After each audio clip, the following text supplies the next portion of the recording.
이 방송을 듣고도 오늘 밤 또 남편을 잡고 드자비를 하고 울고불고 하는 아내분이 계시다면 아내분은 이혼 당하게 될 겁니다. 안녕하세요. 마인드 디톡스의 묻지마 캔디입니다. 오늘의 방송 제목은 외도를 정리하는 남편의 심리입니다. 구독, 좋아요 눌러주세요.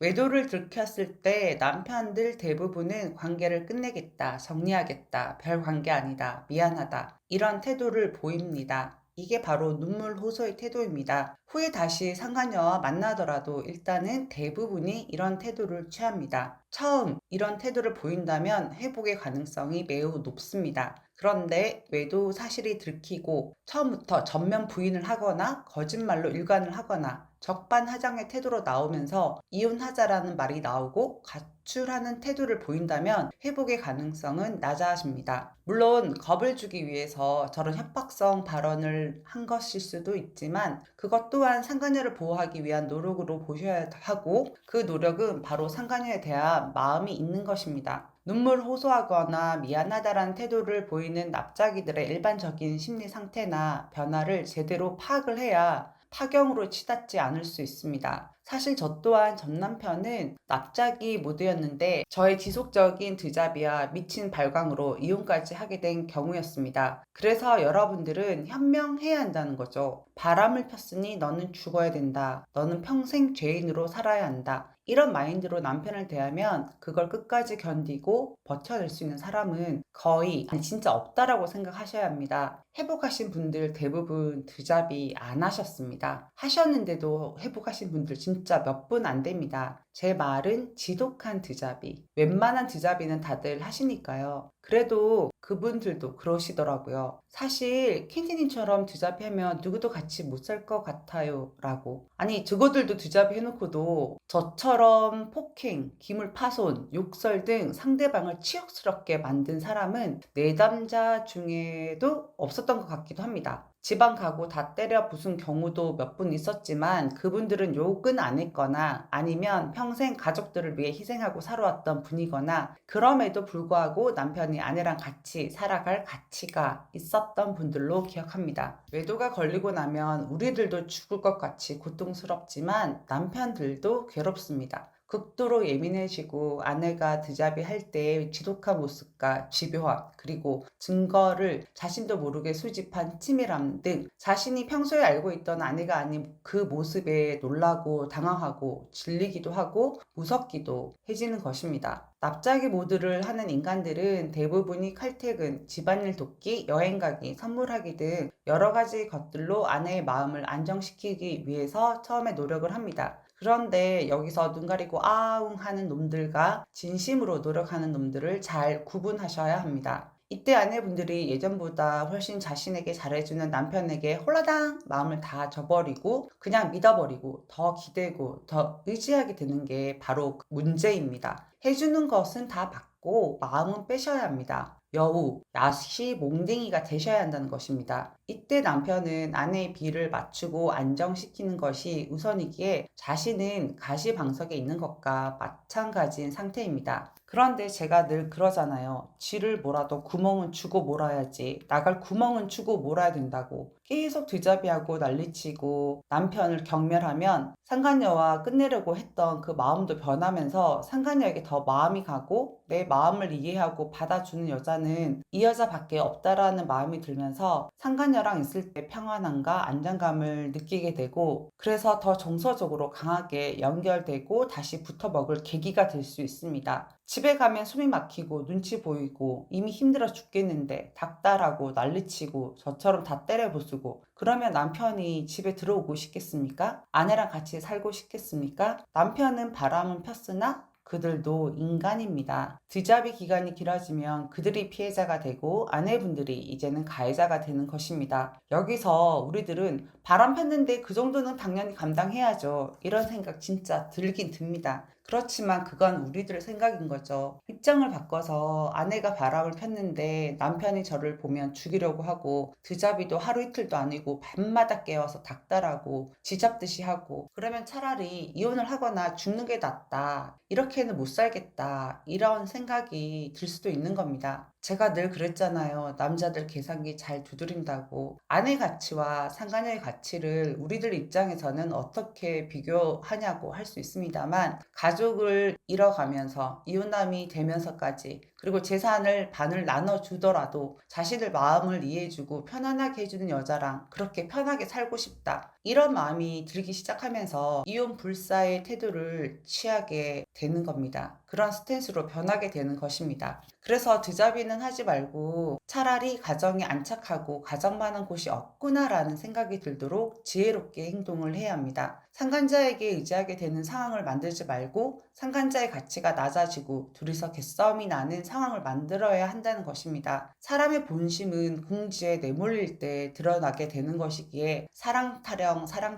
그렇게 하던 상대남 즉 우리들의 남편이 결국에는 가정으로 돌아가고 본인의 아내 뒤로 숨어버릴 때 불륜에 대한 현타가 오고 상간녀도 정신을 차리게 되는 것입니다. 아내분들 남편 바람나면 자기들도 바람날 거라고 난리치는 경우가 대부분입니다. 복수하고 싶다고. 저도 병신 아니라고. 남자들이 밖에서 찝적대어도 여지도 안 주고 반듯하게 살아온 거지 자신이 매력이 없어서 인기가 없어서 이렇게 살아온 거 아니라고. 압류 알지요. 그런 절제력이 없는 놈들이 바람이 난 것은 맞습니다. 여러분들은 그런 절제력이 있는 것이고요. 그렇다고 아내분까지 바람을 피면 집구석은 콩가루가 되는 거고 사실 그렇게 하소연은 하지만 바람 피는 경우도 못 봤습니다. 피는 분도 계시겠지만 마대는 안 계신 걸로 생각할게요. 그렇다면 지금쯤 금지된 사랑 카페에서 놀고 있지 마디 카페에서 놀고 있겠습니까? 남편의 외도를 알게 되면 그 상황에서 한 발짝 빠져나와서 객관적으로 그 상황을 바라보시고 이 남편을 데리고 살 놈인지 아닌지 여부를 확인을 해보셔야 합니다. 예를 들면 남편의 경제력, 아이들과의 관계, 기본적인 인성, 원래의 부부관계, 아내분의 경제적인 독립과 정서적인 독립 형성 여부 등입니다. 데리고 살기로 마음을 먹었다면 유체기에게만 집중할 시간을 나눠서 우선순위에 나를 두고 나를 먼저 챙기고 위하는 것들도 하시고 외도가 아니더라도 가정에서 즐거움을 찾을 수 있는 일상이 있다는 걸 깨우치도록 그런 일상들을 함께 나누시고 남편을 인정해주고 보상 심리도 채워주셔야 합니다. 일명 빙샹이라고 하죠. 그 빙샹의 방법. 빙샹은 빙그레 샹년이라는 뜻이고 웃으면서 속으로 이제 다른 생각하는 경우인데 그게 아니라는 내용으로 오늘 카페 회원 아내분 중에서 빙샹의 달인이라고 제가 칭하고 싶은 분이 계신데 매우 디테일하게 정확하게 어떻게 해야 되는지에 대한 글을 올려주셨습니다. 그 해당 내용은 다음 편에 제가 방송을 할 테니까 꼭 시청 부탁드리겠습니다. 오늘은 바람을 피고 가정을 지키려는 태도를 취하는 남편의 심리와 그런 남편에게 드자비를 하면 안 되는 이유에 대해서 알아보았습니다. 이 방송을 듣고도 오늘 밤 또 남편을 잡고 드자비를 하고 울고불고 하는 아내분이 계시다면 아내분은 이혼 당하게 될 겁니다. 명심하세요. 네, 경고 차원에서 하는 말씀입니다. 오늘 방송은 여기까지 하도록 하겠습니다. 네이버 카페에서 묻지마캔디 마인드 디톡스로 검색을 해주세요. 상담을 통해서 여러분들의 문제 해결에 실질적인 솔루션을 제공해 드리겠습니다. Have a sweet mind detox. 다음 방송일에 우리 또 만나요. 안녕.